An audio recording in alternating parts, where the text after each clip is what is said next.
முக்கியமான கேள்விக்கான விளக்கத்தை நம்ம பார்ப்போம். கண்டிப்பா நம்ம பார்ப்போம்.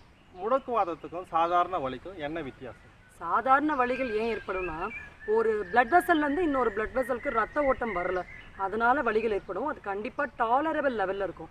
ஆனால் முடக்குவாதம் பார்த்தீங்கன்னா எலும்புகளுக்குள்ள அதிகபட்சமான கேஸஸ் ஆழமாக இறங்கியிருக்கும். அதனால கண்டிப்பாக ரத்த ஓட்டம் ஏற்படுறதுக்கு ஒரு 10 நாட்கள் டைம் எடுக்கும்.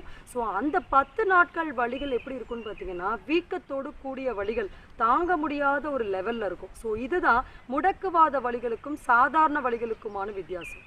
சரிங்க.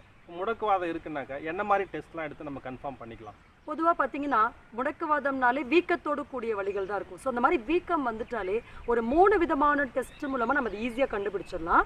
அது ஆர்ஏன்னு சொல்லக்கூடிய ஒரு டெஸ்ட்டு, ரெண்டாவது பார்த்தீங்கன்னா சிஆர்பின்னு சொல்லுவாங்க, மூணாவது டெஸ்ட் பார்த்தீங்கன்னா ஏஎஸ்ஓ. கண்டிப்பாக இந்த 3 டெஸ்ட் எடுத்து அதில் பாசிட்டிவ்னு இருந்தாலே பேஷண்ட் நிறைய ஒர்க் அவுட் பண்ணணும்.